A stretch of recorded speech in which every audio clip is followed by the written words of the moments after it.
For Pride Month this year, I decided that rather than reading something like stories and stuff, I'd rather make a video essay about the queer community in general, talking about our history, a lot of the icons, and how language has developed to give us a place in the world. For as long as human culture has existed, so has the entirety of the LGBTQIA community, just not with the same terms. Back in budding civilizations in ancient history, there's evidence of a third gender existing. Many scholars thought that these were eunuchs castrating men serving as guards to women, namely in ancient courts. But as we progressed and looked back on history in a new light, one that considers queer identities that didn't have a name or chance then, we've begun to reconsider what this means. Many cultures had this gender and was often described as the space between man and woman where neither fully applies. The labels we have for this now are ones like non-binary, gender fluid, agender, genderqueer, and many more. The term transgender started being used in the 50s and 60s, though trans individuals have existed for all of human history, just like any other person. It's actually been found that the gender binary was found in dominant Western cultures, as opposed to the Eastern cultures that allowed for just a little bit more freedom in gender and sexuality. Gender refers to apologies. If it comes to people defining gender as chromosomes, that is a misuse of the word now. Gender refers to outward and inward expression of self, whether it be name, pronouns, clothing, physical appearance, and labels, whatever. Sex is what is defined by chromosomes in medicine and science, and that deals with how they read, what your hormonal levels are, what diseases, cancers, genetic mutations, disorders, illnesses can arise from your chromosomes reading this way and from your hormonal levels being at these rates. It's not what you wear or what surgeries you opt into or what you want your name to legally be. Language is meant to grow and change with humanity, evolving and fluctuating to fit in new terms and ideas.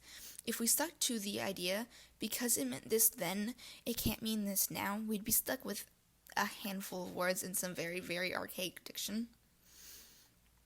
But when it comes to icons throughout history, there's a variety dating all the way back to ancient history. In ancient Greece, there was Sappho, known for her poems about Lady Aphrodite and other women. Alexander the Great, known for being Alexander the Great himself, but it's also well thought that he was in love with one of his generals and best friend, Hephaestion, though he did have many, many other lovers, both male and female. There's Achilles and Patroclus, Apollo and Hyacinth, pretty much half of the Greek and Roman mythos, and most other mythos, actually.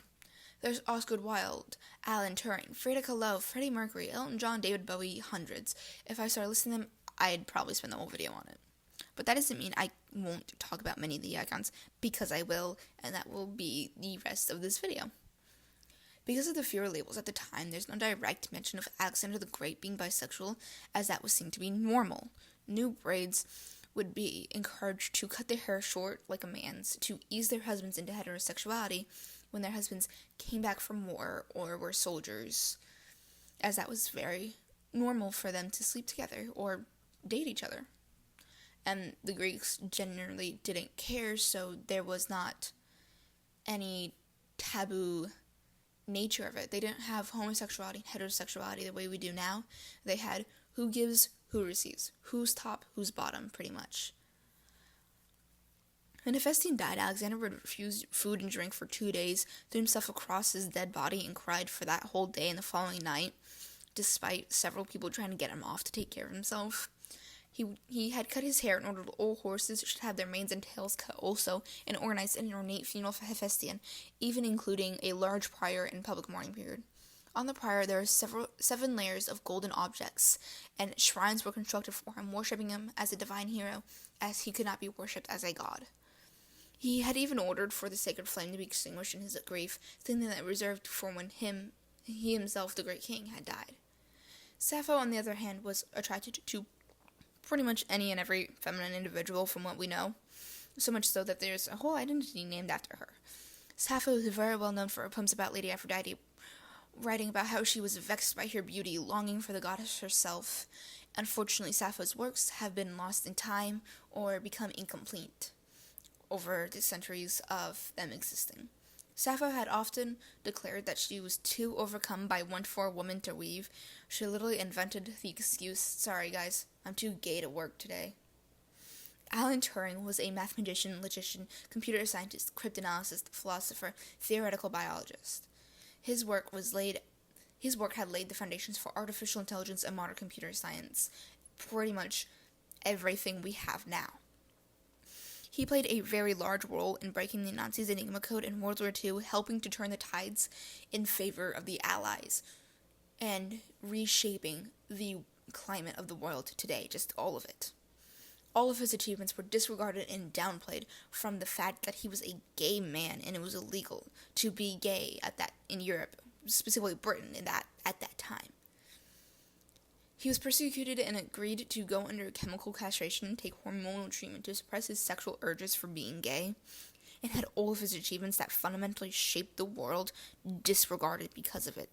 Despite homosexuality being criminalized in pretty much all of Europe, Oscar Wilde was very open about his identity, not shying away from the fact that it was taboo.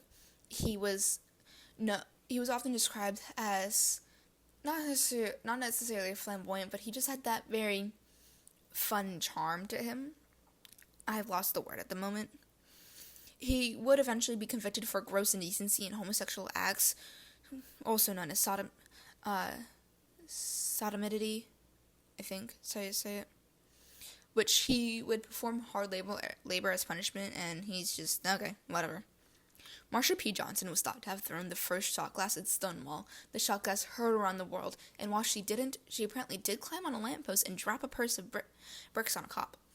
She was one of the largest cornerstones of advocating for queer rights, giving a voice to the homeless, trans, those affected by HIV and AIDS. After Stonewall, she would go on to lead many protests and fight loudly for the queer rights of everybody, becoming a major figure in our community and our history. Elton John is massively famous for having several movies and a large discography. He rose to fame in the 70s, becoming known for his flamboyant stage person and excellent song work. And he became a massive figure, very important to the LGBTQ community, showing that even a gay man in the 70s could be worldwide and afford to live a lavish life. Freddie Mercury was the lead singer of Queen, an enormously popular band in the 70s too, and even now. He was also worldwide famous, very open about being gay, wearing it like a badge of honor, which was very out of the norm at the time and could have gotten him killed or it's just so many of these things. He would quickly become known for his wonderful music and flamboyant stage presence, much like Elton John did. Freddie Mercury would not shy away from people when he would heckle him at shows. There's a story of a audience member attending just to call him a poof, which was a slur for gay men at the time, and then he turned the spotlight on him, had everybody stop playing the music, and then just so he could say it again, darling. The crowd member cowered away in fear, of course. David Bowie is the third big 70s music icon that is also gay, and all three were friends at some point or another. He had a career of pretty much anything stage performance or art-based. He revolutionized music and influenced more genres than any other musician.